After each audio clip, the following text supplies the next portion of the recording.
Ada banyak sekali perempuan yang patut dijadikan panutan dalam hal patriotiknya. Namun sayang, tak semuanya bisa diekspos. Di antara jumlah yang banyak itu, masuk sosok perempuan yang berasal dari kerajaan Goa. Namanya Ifatima Daeng Takontu. Ifatima Daeng Takontu merupakan putri Raja Goa 16, Sultan Hasanuddin. Seperti Malahayati, Ifatima merupakan perempuan yang memimpin kaumnya untuk berperang melawan kolonialis yang bersatu dalam VOC. Kalau ayah Ifatima Daeng Takontu, yakni Sultan Hasanuddin, dijuluki oleh Belanda ayam jantan dari timur karena keberaniannya, maka Ifatima digelari oleh seseorang penyair Belanda dengan nama Garuda Betina dari Timur.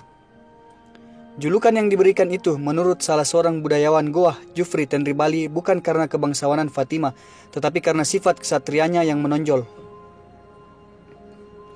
Dalam resensi buku Profil Sejarah, Budaya, dan Pariwisata, Fatima disebut lahir dari buah pernikahan Raja Goa 16, Imalombasi Daeng Matawang Sultan Hasanuddin dengan gadis bangsawan dari Sandrobone, Idaeng Takele.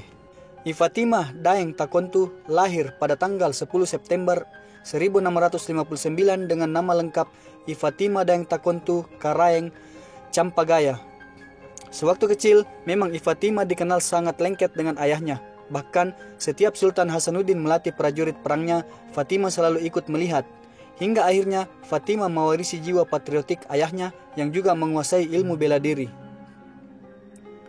Keinginan Fatima untuk berjuang mengusir Belanda diawali saat sang ayah, Sultan Hasanuddin, menandatangani Perjanjian Bongaya. Perjanjian damai tersebut dianggap menguntungkan Belanda dan membuka kesempatan kolonial untuk melakukan monopoli dagang. Perjanjian tersebut sontak ditolak sejumlah bangsawan Goa dan Bugis, diantaranya anak Sultan Hasanuddin, Imanin Rori Karaeng Galesong, bersama Karaeng Bontomaranu dan Karaeng Karundrung yang menolak keras secara terang-terangan. Penolakan terhadap Perjanjian Bongaya itu lalu menimbulkan gejolak di internal kerajaan Goa. Putra Sultan Hasanuddin, Manin Rori Karaeng Galesong, bersama Karaeng Bontomaranu lalu berangkat ke Jawa untuk melanjutkan perjuangan mereka. Sedangkan Karaeng Karundrung disarankan tetap tinggal di Goa, memimpin sisa-sisa laskar Goa yang masih melawan. Fatima yang mendengar kalau Goa sedang dalam masalah, penuh semangat meminta pada ayahnya Sultan Hasanuddin untuk menyusul sang kakak ke Pulau Jawa. Karaeng Bontomaranu bersama 800 orang prajuritnya berangkat ke Banten. Rombongan itu tiba tanggal 19 Agustus 1671 di Banten. Disusul Lasetia Raja dari Kerajaan Luwu dan Karaeng Galesong pada tanggal 16 September 1671 dengan membawa 20.000 orang prajurit. Kedatangan putra pejuang dari Sulawesi di Banten ternyata mendapat sambutan baik dari Sultan Banten, yakni Sultan Ageng Tirtayasa, karena sebelumnya salah seorang putra Makassar telah lama dijadikan mantu, yakni Syekh Yusuf yang sudah ikut berjuang bersamanya. Ifatima Daeng Takontu yang terus meminta agar ia dibolehkan untuk turun gelanggang demi melawan kolonialisme Belanda, akhirnya mendapat hasil. Ia diizinkan oleh ibunya dan saat itu ia dibekali dengan keris. Bahkan dalam beberapa sumber lain, Ifatima Daeng Takontu disebut memakai senjata bernama balirah untuk melawan penjajah.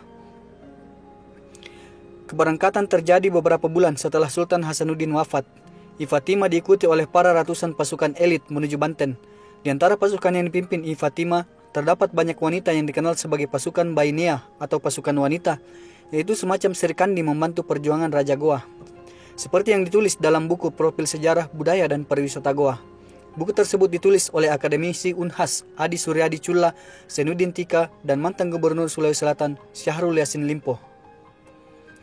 Dijelaskan saat ia tiba di Jawa, Ifatima bergabung bersama semua kekuatan pasukan dan menyusun strategi untuk bertempur dengan Belanda.